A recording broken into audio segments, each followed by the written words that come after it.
Kita berdoa sekali lagi sebelum kita merenungkan firman Tuhan. Kepadamu ya Tuhan kami datang dan kami membawa diri kami, hati kami, pikiran kami untuk mendengar dan merenungkan firman. Tuhan berkati kami ya Tuhan, biarlah di dalam segala kekurangan dan kelemahan kami Engkau menghampiri kami dan Engkau bicara menyatakan kehendak-Mu sekali lagi bagi kami. Terima kasih ya Tuhan, kami serahkan waktu pemberitaan firman ke dalam tangan Tuhan. Dalam nama Tuhan Yesus kami berdoa. Amin. Selamat pagi saudara. Saudara, hari ini saya tidak berkhotbah eksposisi seperti biasanya, tetapi saya akan berkhotbah tematik.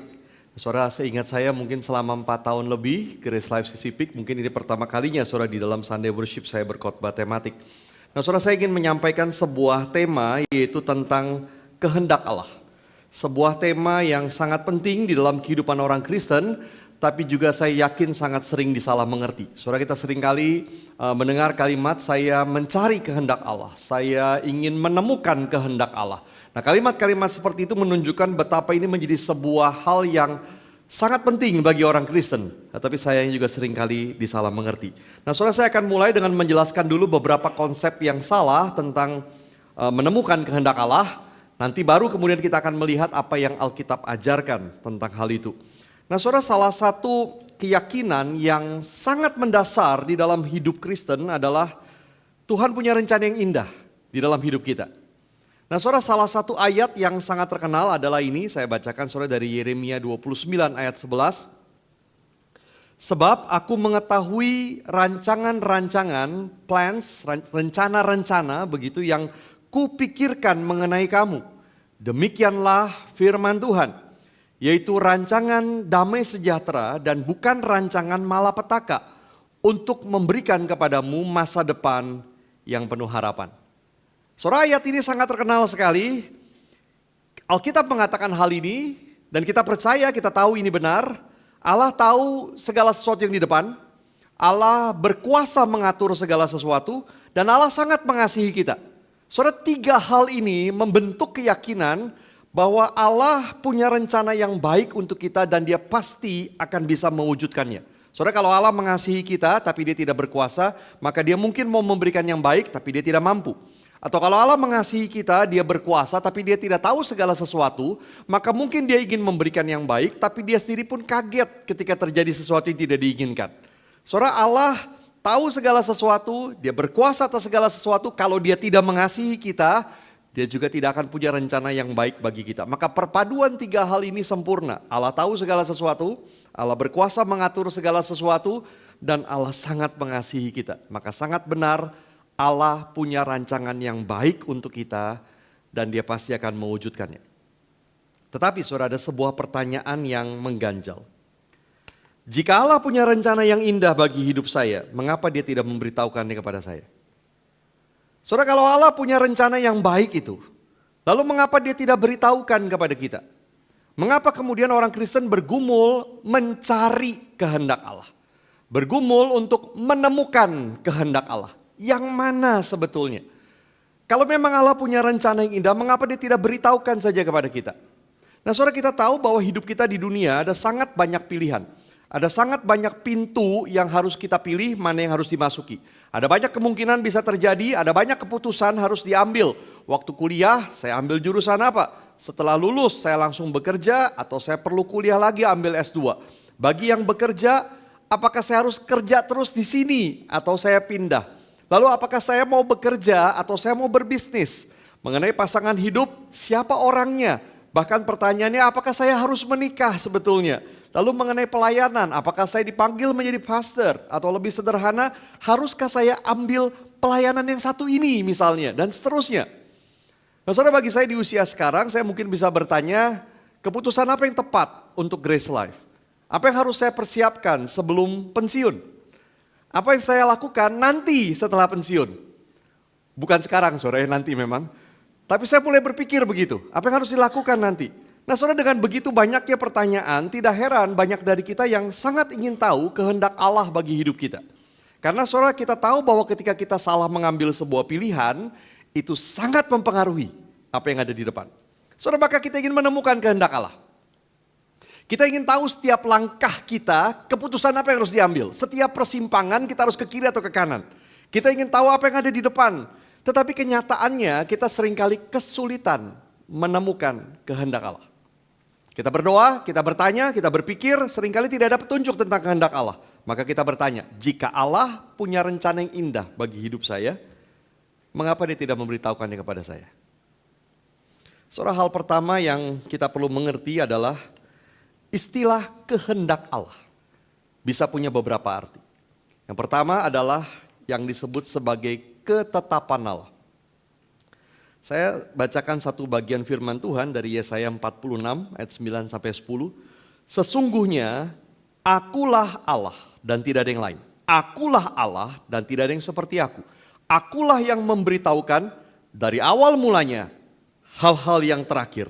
Dari zaman purbakala apa yang belum terlaksana, yang berkata, rencanaku akan terwujud dan segala kehendakku akan kulaksanakan.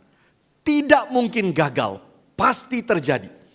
Saudara, ketetapan Allah adalah kehendak Allah yang tidak bisa dirubah dan tidak bisa gagal.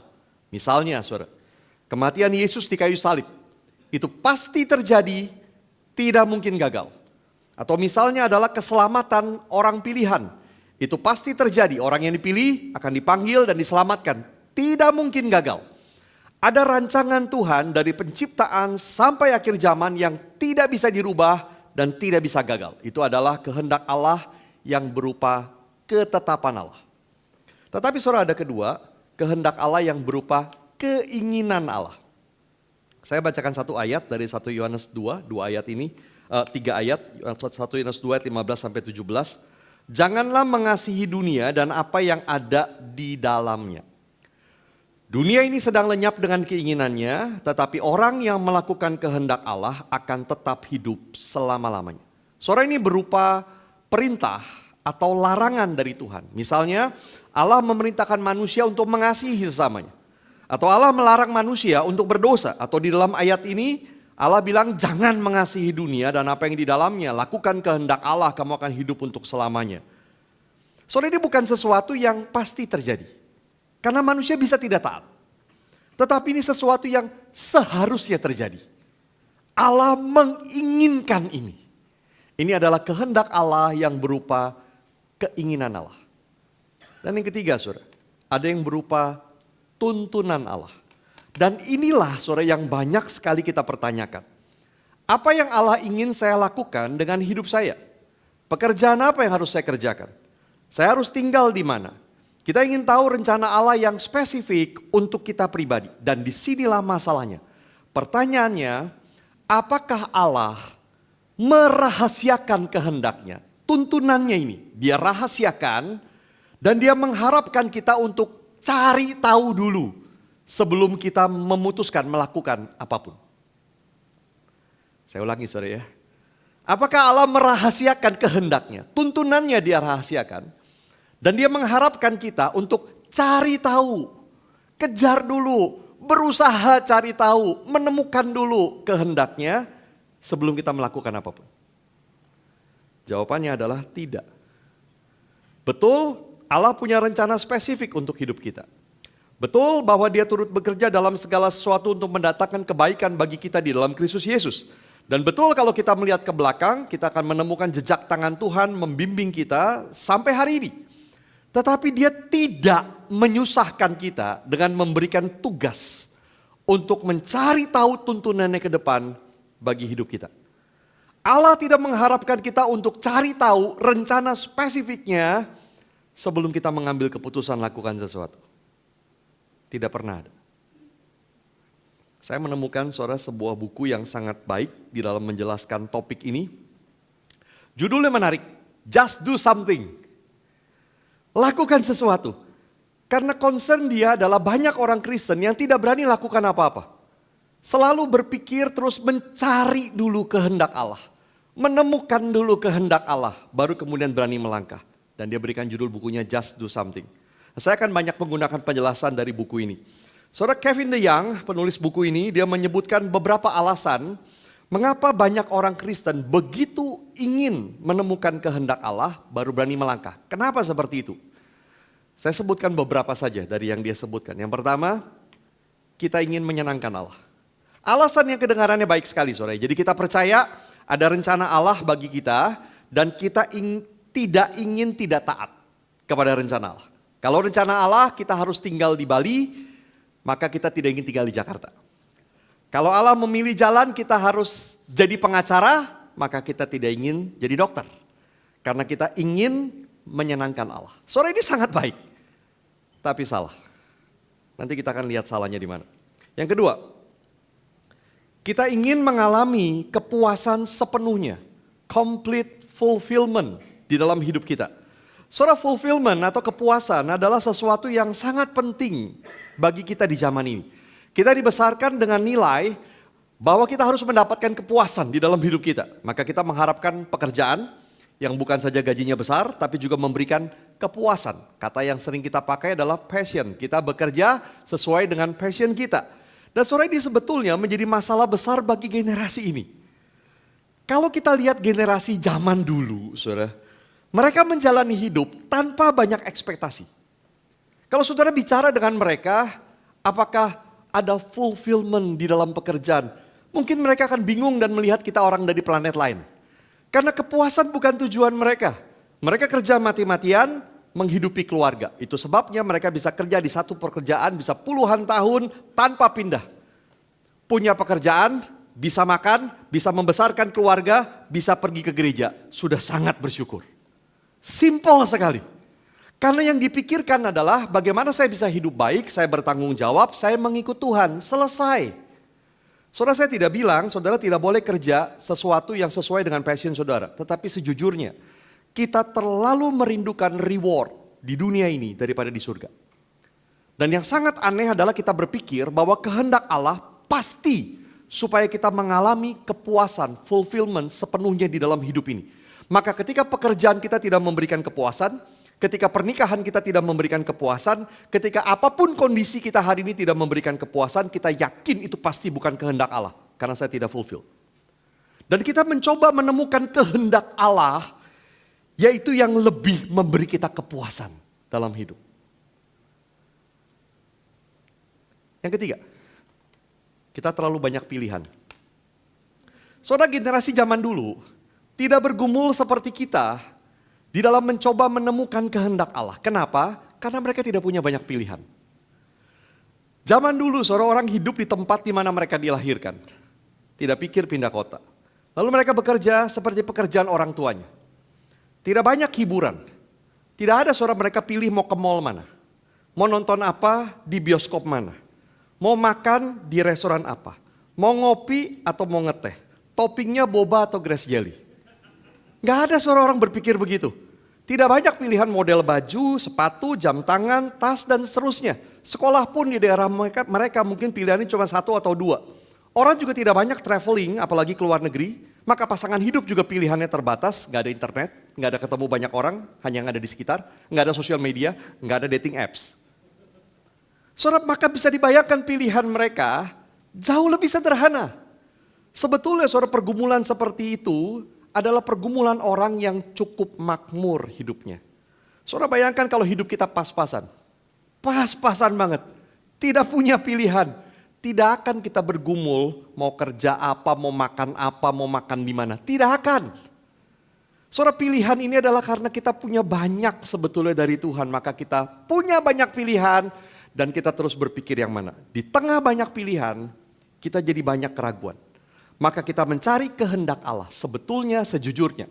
Bukan dari hati yang ingin taat kepada Tuhan. Tetapi lebih karena kita bingung mana yang lebih bisa memuaskan kita. Saudara, ini alasan kenapa banyak orang hari ini begitu bergumul. Mencari, menemukan kehendak Tuhan. Tetapi ada beberapa kesalahan di dalam cara berpikir yang seperti ini. Yang pertama saudara, cara berpikir seperti ini membuat kita terlalu fokus pada keputusan non-moral. Keputusan yang bukan berkaitan dengan moral. Saudara, Alkitab tidak pernah memberitahu kita harus jadi dokter atau jadi pengacara. Alkitab tidak menuliskan setiap keputusan yang harus kita buat. Saudara boleh cari di Alkitab, nggak ada. Saudara mau jadi dokter, mau jadi pengacara, mau tinggal di Sunter, mau tinggal di mana, nggak ada saudara sama sekali begitu. Tapi Alkitab memberitahu kita bahwa yang Dia inginkan adalah, yang Allah inginkan adalah kita hidup suci, kita punya pengenalan yang benar tentang Allah, kita bersaksi tentang Yesus, kita menyembah Dia dalam roh dan kebenaran, kita punya buah roh dalam hidup. Apapun yang kita lakukan, kehendak Allah adalah itu. Alkitab bicara soal keputusan moral. Saudara, Allah peduli dengan hidup kita. Allah peduli dengan setiap pilihan yang kita ambil, termasuk jadi dokter atau pengacara. Tapi bukan itu isu yang utama bagi Dia. Saudara pilih jadi dokter atau pengacara itu keputusan non-moral. Tapi yang harus lebih kita perhatikan adalah apakah kita melakukannya dengan benar. Kita jadi dokter, lalu kita melakukan aborsi atau memeras pasien. Kita salah. Kita menjadi pengacara, lalu kemudian kita memain-mainkan hukum, kita bermain-main dengan segala macam cara yang curang untuk bisa menang dalam kasus, maka kita salah. Saudara, dengan kata lain seharusnya kita lebih fokus kepada apa yang Allah inginkan dalam setiap keputusan hidup kita daripada fokus harus ambil keputusan apa. Just do something, kata Kevin DeYoung. Lalu kemudian pastikan bahwa kamu menjalaninya dengan benar sesuai kehendak Allah. Yang kedua saudara, kesalahan cara berpikir begini adalah kita jadi menganggap Allah main, saya mau tulis kucing-kucingan cuman kurang enak, sembunyi-sembunyian begitu ya dengan kita. Karena asumsi kita adalah begini, Allah tahu apa yang harus kita lakukan, oke? Allah punya rencana sempurna bagi hidup kita, oke? Allah akan tuntut pertanggungjawaban kalau kita tidak mengikuti kehendaknya. Tapi Dia tidak mau kasih tahu kita kehendaknya. Hayo lo cari sendiri gitu. Allah main sembunyi-sembunyian dengan kita. Dan Allah yang aneh seperti itu. Dia punya kehendak, Dia tahu apa yang terbaik, lalu Dia akan minta pertanggungjawaban kalau kita tidak lakukan, tapi Dia sembunyikan kehendaknya. Maka kita berjuang mencari kehendak Allah, dan kita marah karena Allah tidak kasih tahu kita. Saudara, bukan seperti itu cara Allah berelasi dengan kita. Kevin DeYoung mengatakan begini saudara. Saya tidak mengatakan Allah tidak akan menolongmu mengambil keputusan. Saya tidak mengatakan Allah tidak peduli pada masa depanmu. Saya tidak mengatakan Allah tidak mengarahkan jalan hidupmu dan memegang kendali di tengah kekacauan dalam hidupmu. Saya percaya pada providensia pemeliharaan Allah dengan segenap hati saya. Yang saya katakan adalah kita harus berhenti menganggap kehendak Allah itu seperti permainan tepat sasaran atau novel pilih sendiri petualanganmu. Nah, saya susah terjemahin ya saudara, jadi saya pakai begini istilahnya. Ada beberapa istilah sebetulnya yang dia sebutkan menggambarkan konsep banyak orang Kristen tentang kehendak Allah. Saya pilih dua ini saja untuk saya jelaskan. Yang pertama, permainan tepat sasaran. Saudara, dia bilang jangan anggap kehendak Allah seperti permainan tepat sasaran ini. Artinya begini, hanya ada satu pilihan yang sempurna, tepat kena sasaran. Semua di luar itu salah. Di luar kehendak Tuhan. Jadi contoh begini, kalau Tuhan mau kita makan siang sandwich, lalu kita ke supermarket, kita cari sandwich, maka cuman dari sekian banyak pilihan sandwich di sana, cuman ada satu sandwich yang adalah kehendak Tuhan. Kalau saudara berani pilih sandwich lain, itu adalah di luar kehendak Tuhan. Dan tanggung sendiri resikonya, kira-kira gitu. Kalau Tuhan mau kita menikah, maka cuma ada satu orang yang tepat kehendak Tuhan menjadi pilihanmu. Di luar orang itu bukan kehendak Tuhan. Tanggung sendiri akibatnya. Saudara, apakah begitu? Sementara Tuhan sembunyiin gak kasih tahu kita. Salah, mati lo gitu Tuhan. Saudara, gak begitu kan cara Tuhan. Yang kedua, saudara, novel pilih sendiri petualanganmu. Saudara, waktu kecil saya membaca novel seperti ini. Saudara juga mungkin pernah baca. Kira-kira begini, saudara waktu baca ceritanya seru sekali. Ceritanya seru, tiba-tiba sampai di sebuah persimpangan cerita. Dan ada pilihan. Mau lari dari kota ini, buka halaman 23. Kalau mau sembunyi di kota ini di dalam gunung, pilih halaman 36. Begitu, saudara pernah gak baca novel kayak begitu? Saya pernah saudara ya, dan wah begitu, oke saya pilih sembunyi di gunung gitu kan. Buka halaman 36, sembunyi di gunung, gak lama gunungnya meletus dan kita mati. Ops, salah pilih, begitu kan? Nah banyak orang berpikir, kehendak Allah seperti itu. Kita kuliah di jurusan yang salah, ambil pekerjaan yang salah, beli rumah yang salah, maka kita hidup di luar kehendak Tuhan. Ops, salah pilih. Saudara tidak heran banyak orang Kristen sangat ingin tahu kehendak Allah bagi hidupnya sebelum melangkah karena takut. Saudara kadang-kadang waktu kita berdoa, kita mencari kehendak Allah. Sebetulnya yang kita doakan adalah kira-kira kalimatnya begini. Tuhan, kasih tahu aku apa yang harus aku lakukan. Jangan sampai miss, jangan blur. Kasih tahu aku jelas apa yang harus aku lakukan supaya tidak ada yang buruk terjadi kepadaku, tidak ada masalah, tidak ada kesusahan, tidak ada bahaya kepadaku. Kira-kira itu yang kita doakan. Maka kita ingin mencari kehendak Allah bukan karena apa-apa, bukan karena kita ingin taat kepada Tuhan, tapi karena kita takut nanti keputusan kita berakibat buruk. Saudara, betulkah kehendak Allah seperti itu? Tidak, saudara. Yang ketiga, saudara. Kesalahannya adalah kita jadi tidak percaya kepada Allah sebetulnya. Saudara, kita tidak mau hanya ada janji bahwa Dia akan menyertai kita. Dan kita hanya perlu taat sepanjang perjalanan hidup. Kita tidak mau itu. Kita mau tahu lebih jelas apa yang ada di depan sehingga kita bisa melangkah dengan pasti. Di balik semua sikap itu sebetulnya adalah kita tidak percaya kepada pemeliharaan Allah. Saudara, seharusnya kita berani melangkah bukan karena kita tahu masa depan, tapi karena kita percaya Allah pegang kendali atas masa depan. Apapun yang terjadi. Mari sekarang saudara kita lihat apa yang diajarkan Alkitab tentang kehendak Allah. Ada 3 bagian Alkitab yang saya ajak kita lihat. Yang pertama saudara mari lihat Matius 6 ayat 25 sampai 34. Saudara silakan lihat di Alkitab masing-masing, saya bacakan di dalam versi TB2. Matius 6, 25 sampai 34, demikian firman Tuhan. Karena itu aku berkata kepadamu, janganlah khawatir tentang hidupmu, mengenai apa yang hendak kamu makan atau minum.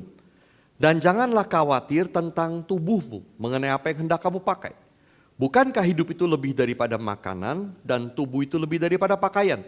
Pandanglah burung-burung di udara yang tidak menabur, tidak menuai dan tidak mengumpulkan dalam lumbung, namun Bapamu yang di surga memberi mereka makan. Bukankah kamu jauh lebih berharga daripada burung-burung itu? Siapakah di antara kamu yang karena kekhawatirannya dapat menambah sehasta saja pada jalan hidupnya? Mengapa kamu khawatir mengenai pakaian? Perhatikanlah bunga bakung di ladang, bagaimana mereka tumbuh. Mereka tidak bekerja keras dan tidak memintal. Namun aku berkata kepadamu, Salomo dalam segala kemegahannya pun tidak berpakaian seindah salah satu dari bunga itu. Jadi, jika rumput di ladang yang hari ini ada dan besok dibuang ke dalam api, demikian didandani Allah, tidakkah Ia akan terlebih lagi mendandani kamu, hai orang yang kurang percaya? Karena itu janganlah khawatir dan berkata, apakah yang akan kami makan? Apakah yang akan kami minum? Apakah yang akan kami pakai? Semua itu dicari bangsa-bangsa yang tidak mengenal Allah. Padahal Bapamu yang di surga tahu bahwa kamu memerlukan semuanya itu. Tetapi carilah dahulu kerajaan Allah dan kebenarannya, dan semuanya itu akan ditambahkan kepadamu. Karena itu janganlah khawatir tentang hari esok, karena hari esok mempunyai kekhawatirannya sendiri. Kesusahan sehari cukuplah untuk sehari. Saya kira suara pesan dari bagian ini sangat jelas sekali. Kalau diringkas kira-kira begini. Yesus tidak ingin kita khawatir tentang masa depan. Allah tahu apa yang kita butuhkan. Kalau Dia ingin kita mati, kita akan mati. Selama Dia ingin kita hidup, kita akan hidup. Dia akan menyediakan makanan, minuman, pekerjaan, rumah, semua yang kita butuhkan untuk hidup dan memuliakan Dia dengan hidup kita sampai Dia ingin kita memuliakan Dia dengan kematian kita. Oh, Allah akan memelihara kita. Dan ayat 33, saudara, sangat penting untuk mengerti kehendak Allah dalam hidup kita. Yesus berkata, tetapi carilah dahulu kerajaan Allah dan kebenarannya, dan semua itu akan ditambahkan kepadamu. Saudara, Yesus tidak minta kita cari dulu petunjuk tentang kehendak Allah. Temukan dulu kehendak Allah sebelum ambil keputusan mau ambil les gitar atau piano. Mau sekolah di Jakarta atau luar kota. Mau pindah kerja atau enggak. Tidak ada seperti itu. Saudara, Dia minta kita cari dulu kerajaan Allah dan kebenarannya. Artinya kita merindukan Allah ditinggikan, kita merindukan Allah dimuliakan, kita merindukan untuk taat kepada Allah. Cari dulu kerajaan Allah dan kebenarannya. Punya hati seperti ini dulu. Dan di ayat 33 Yesus akan berkata begini, cari dulu kerajaan Allah dan kebenarannya, rindukan Allah ditinggikan, dimuliakan, inginkan taat kepada Allah, semua ditambahkan kepadamu. Yang lainnya aku sediakan. Aku atur yang lainnya. Sederhananya saudara, jika saudara mencari dulu kerajaan Allah dan kebenarannya, saudara berada di dalam kehendak Allah. Dan yang lainnya silakan kerjakan apa saja. Apa saja. Satu-satunya rantai yang harus kita pakai mengikat kita adalah kebenaran Allah. Rantai seorang hamba Kristus yang merindukan Allah ditinggikan, merindukan Allah dimuliakan, merindukan untuk taat kepada Dia. Kalau kita punya hati seperti itu, pakai rantai itu, silakan lakukan apa saja. Engkau berada dalam kehendak Allah.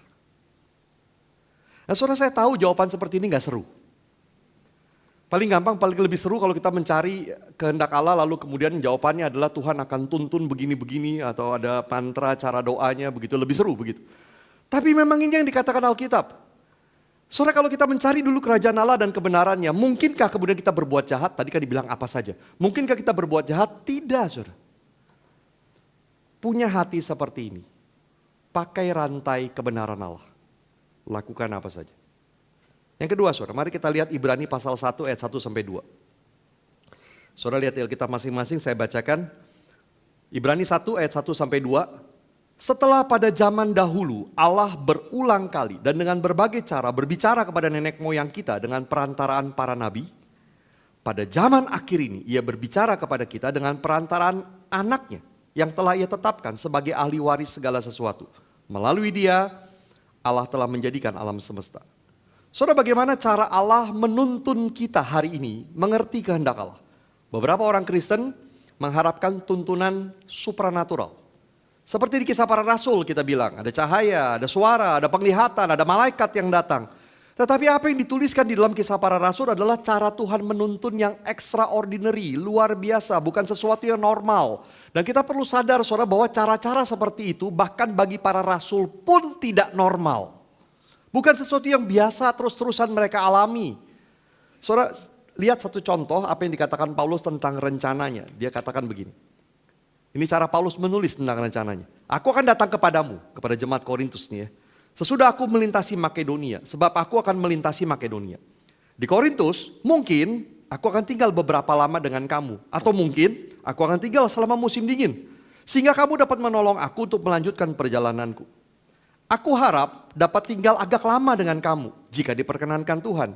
Namun aku akan tinggal di Efesus sampai hari raya Pentakosta. Sebab terbuka kesempatan bagiku untuk mengerjakan pekerjaan yang besar dan penting sekalipun ada banyak penentang. Saudara, kesan apa yang saudara dapatkan? Paulus bilang, aku akan datang kepadamu sesudah lewat Makedonia. Aku mungkin tinggal beberapa lama atau mungkin juga lebih lama lagi. Aku harap tinggal lebih lama kalau Tuhan kasih izin. Tapi aku akan tinggal dulu di Efesus, sebab aku lihat ada banyak kesempatan terbuka. Jadi planningku seperti itu, kira-kira begitu. Nah saudara, apakah saudara melihat ada tuntunan supranatural di sini? Tidak ada. Suara, penglihatan, malaikat. Dan satu hal yang penting, Paulus bahkan tidak mencari tuntunan supranatural itu. Dia tidak bilang aku doa dulu, tanya Tuhan, lalu kemudian sampai Tuhan berikan petunjuk yang jelas, baru kemudian berikan keputusan. Tidak ada. Dia membuat rencana, dia memikirkan apa yang baik, dia melihat ada kesempatan, dia membuat keputusan non-moral. Allah bisa menuntun melalui cara supranatural, tetapi itu memang cara yang extraordinary. Memang cara luar biasa, bukan cara yang normal dan tidak perlu untuk diharapkan. Saudara, beberapa orang Kristen lain mengharapkan cara Allah menuntun dengan meminta tanda. Saudara ingat di dalam kisah Gideon kita pernah bahas waktu kita membahas kitab Hakim-Hakim. Gideon minta tanda kepada Tuhan. Saudara ingat dia minta apa? Dia taruh bulu domba di padang dan minta tandanya adalah besok hanya bulu domba itu yang basah tapi sekitar kering. Tuhan kasih. Dia gak puas. Besok dia minta tanda lagi. Dia taruh lagi bulu domba, kali ini dia balik. Bulu domba yang kering, tanah sekitarnya yang basah. Dua-duanya dikabulkan Tuhan. Dia minta tanda. Maka banyak orang Kristen kemudian ingin menemukan kehendak Tuhan seperti cara ini. Minta tanda. Saya pernah bilang sore ya, kadang-kadang kita minta tandanya curang. Coba seperti Gideon berani gak minta tandanya begini. Kita minta tandanya seringkali yang terlalu simple. Tuhan kalau dia jodohku, biarlah waktu aku duduk tiba-tiba dia duduk di depanku. Ya ilah gampang banget. Minta tanda kayak begini coba, begitu ya. Ngomong apa jadi lupa saya. Oke, saudara masalahnya begini. Gideon tidak punya Alkitab. Gideon bahkan tidak mengenal Tuhan seperti kita. Maka bukan ini cara yang harus kita lakukan hari ini. Nah saudara Ibrani 1 ayat 1 sampai 2 memberitahu kita bagaimana cara Allah menuntun kita. Pada zaman dahulu Allah berbicara dengan perantaran para nabi. Di zaman akhir ini dia berbicara kepada kita dengan perantaraan anaknya. Nah, saudara Allah bisa menuntun kita dengan banyak cara. Allah bisa bicara dengan banyak cara. Tapi di zaman ini dia bicara melalui Yesus Kristus. Artinya saudara Allah menunjukkan siapa dirinya melalui Yesus Kristus. Kasih Allah ditunjukkan melalui Yesus. Keadilan Allah ditunjukkan melalui Yesus. Allah bicara melalui kehidupan, kematian, dan kebangkitan Yesus. Dan Allah bicara melalui para rasul yang bersaksi tentang Yesus. Dan Allah terus bicara melalui Alkitab. Saudara dengan kata lain, Allah menuntun kita melalui Alkitab. Nah saudara ingat prinsip ini, selain dari pekerjaan Roh Kudus melalui Alkitab, Allah tidak menjanjikan cara lain untuk membimbing kita. Dia bisa pakai cara lain, bukan tidak bisa, tapi dia tidak janjikan. Dan dia tidak minta kita mengharapkan. Maka cara Allah sederhana. Bagaimana kita mengerti kehendak Allah? Baca Alkitab. Soal Alkitab tidak memberitahu kita harus menikah dengan siapa. Tapi Alkitab mengajar kita tentang pernikahan. Alkitab tidak memberitahu kita harus kerja apa. Tapi Alkitab mengajar kita tentang makna pekerjaan. Dan itu akan memberi kita hikmat. Lalu berdoa. Minta Tuhan murnikan hati kita bahwa kita ingin meninggikan Allah. Kita ingin mempersembahkan tubuh kita sebagai persembahan yang hidup kepada Tuhan. Kita ingin memuliakan Allah, kita ingin taat kepada Allah. Dan yang ketiga, dengar nasihat yang bijak. Dengarkan orang lain yang bisa dipercaya. Dan setelah itu, jangan diam. Just do something. Ambil keputusan. Tadi setelah SW1, ada yang datang kepada saya dan kemudian bingung saudara ya bertanya, lalu kemudian bagaimana begitu caranya mencari begitu. Betul saudara, Alkitab memang tidak mengajarkan kita persisnya bagaimana. Maka jawaban saya tidak seru, maka saya bilang. Karena memang sederhana, arahkan hatimu kepada Tuhan. Lakukan apa saja. Kalau hatimu kepada Tuhan. Allah memberikan kita pikiran, Allah memberikan kemampuan untuk kita menganalisa, pakai semuanya. Tentu kita bukan jadi orang bodoh yang kemudian lakukan sembarangan, tapi pakai semua itu dengan hati yang terarah kepada Tuhan. Yang ketiga saudara, Roma 12 ayat 1 sampai 2, yang terakhir. Roma 12 ayat 1 sampai 2 saya bacakan. Karena itu, saudara-saudara, oleh kemurahan Allah, aku menasihatkan kamu supaya kamu mempersembahkan tubuhmu sebagai persembahan yang hidup, yang kudus dan yang berkenan kepada Allah. Itulah ibadahmu yang sejati. Janganlah menjadi serupa dengan dunia ini, tetapi berubahlah oleh pembaruan budimu. Sehingga kamu dapat membedakan mana kehendak Allah. Apa yang baik, yang berkenan kepadanya, dan sempurna. Saudara ada 3 perintah di sini. Persembahkanlah tubuhmu sebagai persembahan yang hidup. Janganlah menjadi serupa dengan dunia ini. Berubahlah oleh pembaruan budimu. Renewing your mind. Dan jika kita melakukan 3 hal ini, maka kita akan dapat membedakan mana kehendak Allah. Apa yang baik, yang berkenan kepadanya, dan sempurna. Saudara, ini hidup Kristen. Allah ingin kita mempersembahkan diri kita kepadanya, lalu berbalik dari jalan dan cara dunia, dan berubah dalam pikiran. Renewing your mind. Dengan apa? Dengan firman Tuhan. Cara pikir kita, saudara, dengan sangat mudah, tanpa perlu usaha, akan ikut cara pikir dunia. Karena apa yang dunia ajarkan itu sesuai dengan kedagingan kita. Sangat sesuai. Maka dengan mudah tanpa perlu usaha kita akan ikut. Hari ini saudara, cara pikir dunia itu kalau mau diringkaskan saudara ya. Kita mau yang besar, banyak, mewah, berkuasa, cantik. Kira-kira begitu. Saudara mau rumah atau perusahaan yang besar atau yang kecil? Saudara uang mau yang banyak atau sedikit? Fasilitas mau yang mewah atau sederhana? Saudara mau jadi orang yang berkuasa atau yang lemah? Dan hari ini ditambah soal kecantikan yang dikejar terus. Dunia akan mengajarkan ini. Dan dengan sangat mudah tanpa perlu usaha kita akan ikut cara pikir itu. Karena sesuai dengan kedagingan kita. Tapi Paulus bilang jangan ikut. Renew your mind. Maka kita akan punya hikmat. Dan kita akan bisa mengerti mana kehendak Allah. Saudara terakhir perhatikan kalimat Paulus ini. Waktu kita mempersembahkan tubuh kita sebagai persembahan yang hidup yang kudus berkenan kepada Allah. Dia berkata begini. Itulah ibadahmu yang sejati. Kata Yunani untuk sejati di situ adalah logikos. Dari situ kita dapat kata logika.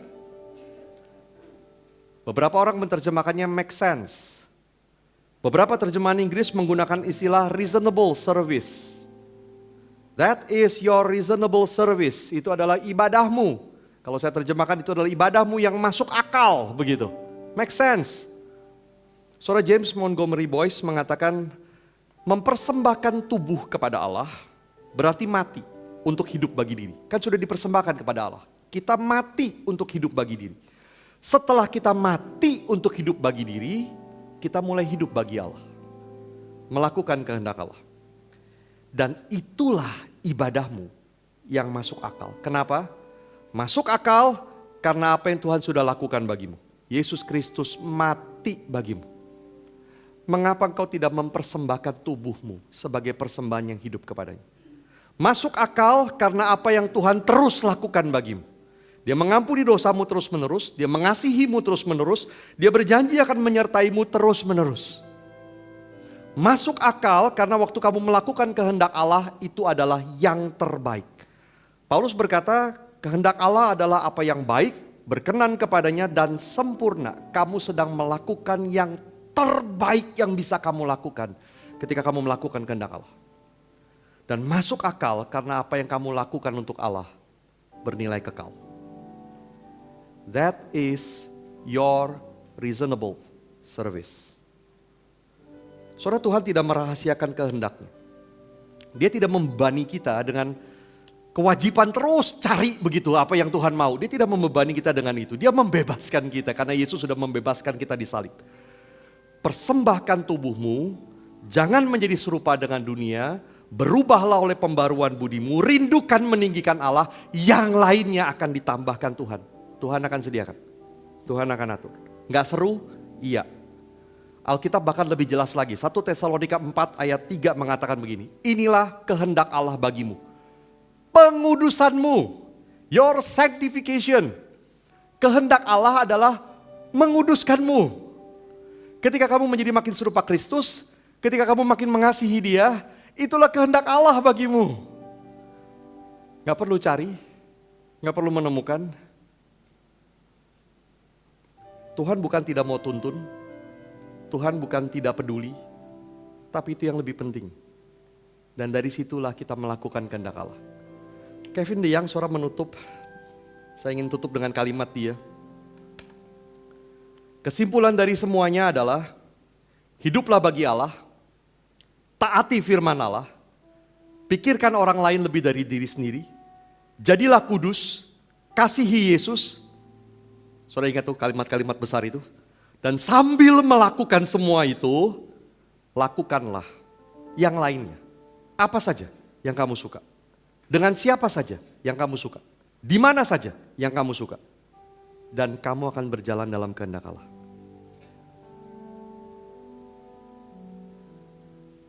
Hatimu kepada Tuhan, engkau diikat oleh rantai kebenaran Tuhan.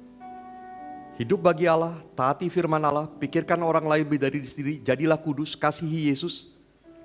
Silakan lakukan apa saja. Kau berjalan dalam kehendak Allah. Kalau saudara bilang begini ya, oke, saya yang gampang lah yang tadi 5 itu gitu ya. Pokoknya berarti saya boleh lakukan apa saja kan, begitu ya. Coba pikir ulang. Apakah pilihan hidupmu adalah karena engkau mau hidup bagi Allah, taat kepada firman, karena engkau mengasihi orang lain, karena engkau mau kudus, lebih kudus, karena engkau mau mengasihi Yesus? Setiap pilihan, pikirkan itu. Just do something. Ada 2 reflection questions buat kita. Yang pertama, saudara, apa yang membuatmu ingin menemukan kehendak Allah? Apa? Saudara sering bicara ini, mencari kehendak Allah, menemukan kehendak Allah. Apa yang membuatmu ingin menemukan kehendak Allah? Ingin taat kepada Tuhan dan berpikir Tuhan main kucing-kucingan dengan kita? Karena ingin mendapat kepuasan sepenuhnya dalam hidup? Karena terlalu banyak pilihan dan kita bingung mana yang lebih memuaskan? Apa saudara yang membuatmu ingin menemukan kehendak Allah dan kau sering bicara soal mencari kehendak Allah? Yang kedua, apakah kamu terus mempersembahkan tubuhmu sebagai persembahan yang hidup? Tidak menjadi sama dengan dunia, berubah oleh pembaruan budi untuk mengerti kehendak Allah. Apakah itu sedang kita lakukan untuk mengerti kehendak Allah? Saudara masing-masing berdoa kepada Tuhan dan nanti saya akan tutup dalam doa.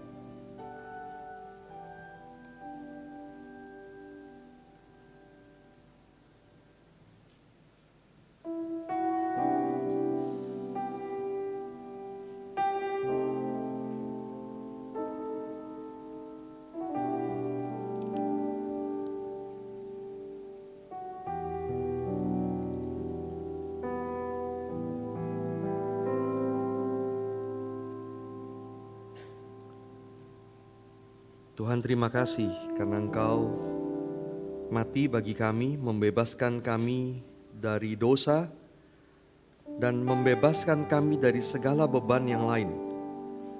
Engkau mau kami hidup dengan bebas, dengan hati yang mengasihi-Mu, dengan ikatan firman-Mu, tapi kami bebas menjalani hidup kami. Engkau akan membimbing kami, Engkau akan mengarahkan kami, dan hidup kami di dalam tangan-Mu. Tolong kami ya Tuhan, tolong kami yang lemah ini, untuk terus belajar mempersembahkan tubuh kami sebagai persembahan yang hidup. Kami tidak mau jadi sama dengan dunia, tapi berubah terus oleh firman-Mu yang memperbarui pikiran kami. Sehingga kami makin dapat membedakan mana kehendak Allah. Terima kasih ya Tuhan untuk apa yang kami baca, renungkan bersama. Tuhan, ini adalah sesuatu yang perlu terus kami gumulkan dalam hidup kami. Biarlah Roh Kudus terus menggemakan apa yang kami sudah pelajari bersama ini. Dan biarlah firman-Mu terus menuntun kami. Terima kasih ya Tuhan. Dalam nama Tuhan Yesus kami berdoa. Amin.